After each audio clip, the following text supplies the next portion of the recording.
Hello friends, कहानियाँ किस्से channel में आपका स्वागत है। तो चलिए आज की कहानी शुरू करते हैं। शांति सदन में सिर्फ नाम की ही शांति रहती थी। शांति जी के नाम पर बनी ये हवेली कभी शांति जी के सपनों का घर था। जवानी से लेकर बुढ़ापे तक में उनके सिर्फ दो ही शौक थे। पहला खुद को हमेशा 16 श्रृंगार में देखना और दूसरा खुद का एक बड़ा हवेली जैसा घर हो उनके पास, जिसे वो अपने तरीके से करीने से सजा कर रखे। उनका ये सपना उनके पति रामानंद जी ने पूरा भी किया। उन्होंने हवेली बनवाकर और उसे उनका ही नाम दिया, शांति सदन। घर की एक एक ईंट और संगमरमर की टाइल्स के चुनाव से लेकर घर का एक एक कोना सबको शांति जी ने अपनी पसंद और प्यार से सजाया था।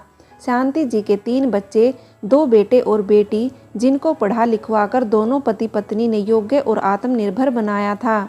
जब तक बच्चों की शादी नहीं हुई थी, परिवार हंसी खुशी एक दूसरे के साथ प्यार से और खुशहाल जीवन व्यतीत कर रहा था। लेकिन कहते हैं ना, समय बदलते देर नहीं लगती। समय पंख लगाकर उड़ गया, बच्चे भी बड़े हो गए। बेटी की शादी अरेंज मैरिज थी तो दोनों बेटों ने अपनी पसंद की लड़की से लव मैरिज की थी। लेकिन शांति जी और रामानंद जी को इससे कोई परेशानी नहीं थी। इन सब के बीच कुछ नहीं बदला था तो वो था शांति जी के 16 श्रृंगार करने का तरीका। शांति जी का हमेशा सजा संवरा रूप रामानंद जी को बहुत भाता। रामानंद जी हमेशा शांति से कहते, तुम हमेशा यूं ही सजती रहना। बेटी को विदा करने के बाद जब दोनों बहुओं ने घर में कदम रखा तो उन्हें शांति जी का यूं इस उम्र में 16 श्रृंगार करना खलने लगा। दोनों बहुएं उनको जब भी देखती पीठ पीछे कभी सीरियल वाली सासू माँ तो कभी लैला मजनू की जोड़ी कहकर व्यंग करती। एक दिन गैस से चाय का पतीला उतारती शांति जी की छोटी बहू सरिता ने व्यंग मुस्कान भरते हुए कहा, भाभी मैं चाय देकर आती हूँ लैला मजनू की जोड़ी को, क्योंकि वो दोनों अलग अलग तो चाय पीने से रहे। कप में चाय छानते हुए छोटी बहू ने अपनी जेठानी अंजलि से कहा। अंजलि भी इतना सुनकर बोलने में कहाँ पीछे रहने वाली थी।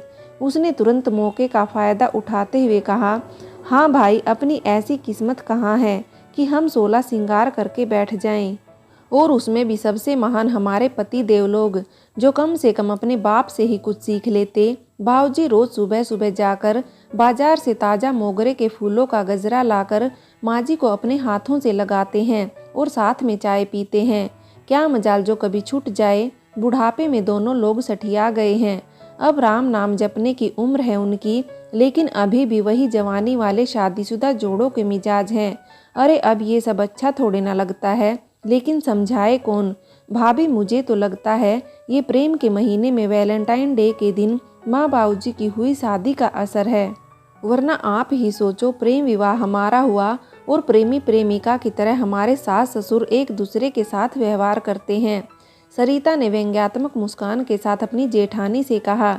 जेठानी ने भी मुस्कुराते हुए हम कहा, अच्छा चाय देकर आती हूँ। कहते हुए चाय के कप ट्रे में रखकर सरिता अपनी सास के कमरे की तरफ जाती है। अपने कमरे में शांति जी अपने चिर परिचित अंदाज में नहा धोकर तैयार, अपने 16 श्रृंगार, आँखों में काजल, कानों में कुंडल, होठों पर लिपस्टिक, हाथों में सोने के कंगन के साथ लगी लाल चूड़ियाँ, पैरों में रुंझुन करते पायल, माथे पर बड़ी सी लाल बिंदी और साथ में उनकी शोभा बढ़ाते पैरों में लगे महावर के साथ कमरे की बालकनी में कुर्सी पर बैठी हुई थी। उन्हें देखकर सरिता की आंखें खुली की खुली रह गई। दरवाजे के खोलने की आवाज़ सुनकर शांति जी ने पलट कर देखा तो छोटी बहू हाथ में चाय का ट्रे लिए खड़ी थी। उन्होंने मुस्कुराते हुए कहा, आओ बहू अंदर आ जाओ। सरिता ने कमरे के चारों तरफ नजरें घुमाई तो देखा ससुर जी कमरे में नहीं थे। सासू माँ की तरफ प्रश्न चिन्ह भरी निगाहों से देखा, तभी उसकी निगाहें सासू माँ के बालों पर गई। देखा तो आज उनके जूड़े में गजरा नहीं था। उसे माजरा समझते देर नहीं लगी। वो समझ गई कि बाबूजी गजरा लेने गए हैं। ससुर जी को कमरे में मौजूद ना देखकर उसने कहा, माँ जी बाबूजी की चाय ले जाती हूँ, वो तो है नहीं। तभी रामानंद जी ने पीछे से कमरे में दाखिल होते हुए कहा, मैं आ गया बहू, तुम चाय यहीं रहने दो। सरिता ने ससुर जी की तरफ देखा तो उनके हाथों में मोगरे के फूलों से बना गजरा और लाल गुलाब था। कुंठित मन से चेहरे पर मुस्कान लिए हुए उसने जी बाबूजी कहा और कमरे से बाहर निकल गई। तभी उसके कानों में आवाज़ गई, आइए शांति जी, आपके बालों में गजरा लगा देता हूँ। शांति जी ने कहा, और ये लाल गुलाब किसके लिए है? रामानंद जी ने कहा, मुझे पता था आप हर बार की तरह भूल गई होंगी। अरे ये गुलाब आपके लिए हमारी शादी की सालगिरह और वैलेंटाइन डे का तोहफा है, आपके लिए। इतनी बात सुनते आसमान की तरफ सरिता ने देखते हुए कहा, हे भगवान, मेरे सास ससुर को थोड़ा कम रोमांटिक बनाते तो क्या बिगड़ जाता। ससुर जी की तरह थोड़ा दिमाग उनके बेटे को यानी मेरे पति देव को भी दे देते। इतना मन ही मन बड़बड़ा कर के 2-4 कदम कमरे से दूर ही गई होगी कि उसको जोर से सासू माँ के चिल्लाने की आवाज़ आई। भाग कर कमरे में गई तो देखा ससुर जी दर्द से जमीन पर तड़पड़ा रहे हैं। उसने आवाज़ देकर सबको बुलाया। आनन फानन में सब उनको अस्पताल लेकर पहुँचे, जहाँ डॉक्टरों ने बताया कि उनकी हालत बहुत गंभीर है, मेजर हार्ट अटैक आया है, अभी हम कुछ नहीं कह सकते। शांति जी के साथ साथ तीनों बच्चों का रो रो कर बुरा हाल था, लेकिन इन सब के बीच में दोनों बहुओं का ध्यान सासू माँ के श्रृंगार और गजरे पर ही था। तभी बड़ी बहू ने कहा, देख सरिता, माँ जी नहीं मान रही थी तो भगवान ने ही उन्हें समझा दिया कि अब उनकी उम्र नहीं रही सजने की। अगर बाबूजी को कुछ हुआ तो माँ जी को हमेशा के लिए ये सारे श्रृंगार उतारने होंगे। लेकिन हमेशा सासू माँ के श्रृंगार से चिढ़ने वाली सरिता की आंखें आज अपनी सास को देखकर नम हो रही थी। उसने रोते हुए कहा, भाभी, ये हम दोनों की गलत सोच है। आखिर क्या गुनाह करती हैं माँ जी? एक सुहागन होने का ही तो धर्म निभाती हैं। एक स्त्री का 16 श्रृंगार तभी तक तो जीवित रहता है जब तक कि उसका पति जीवित रहता है। और माँ जी बाबूजी की खुशी की खातिर हमेशा सच संवर कर रहती थीं। आज भी बाबूजी ने उनके बालों में अपने हाथों से गजरा लगाया। हम तो किस्मत वाले हैं भाभी जी, जो हमें ऐसे सास ससुर मिले जिन्होंने कभी हमसे कुछ मांगा नहीं, कभी कोई पाबंदी नहीं लगाई। अपनी बेटी के बराबर ही हम दोनों को प्यार दिया है, लेकिन हम दोनों ही उन्हें अपने माता पिता के समान मान सम्मान नहीं दे सके। तभी अचानक से रोती हुई शांति बेटी की गोद में गिर गई, जिसे देख वो जोर से चीख पड़ी, माँ। अस्पताल में मौजूद डॉक्टरों ने तुरंत उनके उपचार की कोशिश की, लेकिन शांति जी इस दुनिया को अलविदा कह चुकी थी। पल भर में सारी चीज़ें बदल गई। थोड़ी ही देर बाद रामानंद जी ने भी अपने प्राण त्याग दिए। डॉक्टर ने आकर ये बात उनके बेटों को बताई। सभी की आंखों में आंसू थे।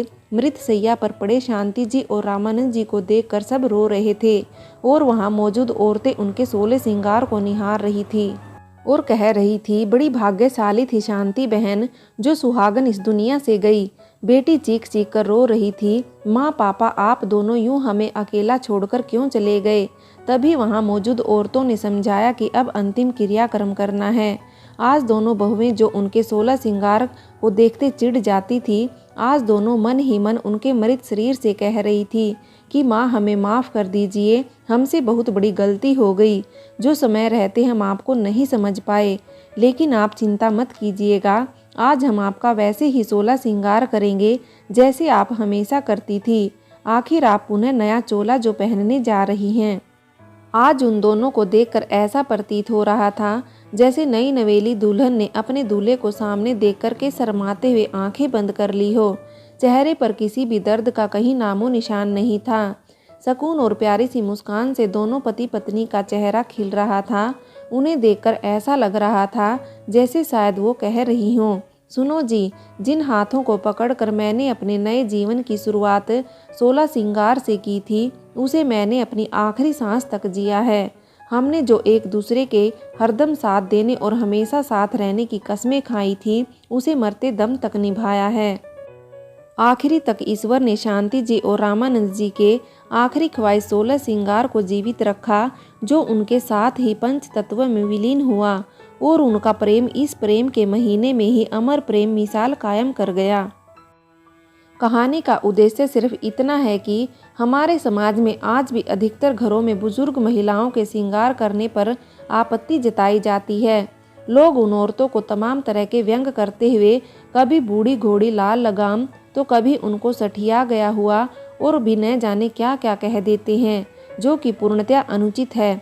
एक महिला का श्रृंगार करना या ना करना उसका निजी निर्णय होना चाहिए, न कि कोई उम्र या समाज का व्यक्ति रिश्तेदार इस बात का निर्णय करे। बुजुर्ग होने पर पति पत्नी का एक कमरे में एक बिस्तर पर साथ सोना भी घर के बच्चों और कभी कभी समाज के द्वारा वर्जित कर दिया जाता है। जबकि प्यार करने और जताने की कोई उम्र नहीं होती।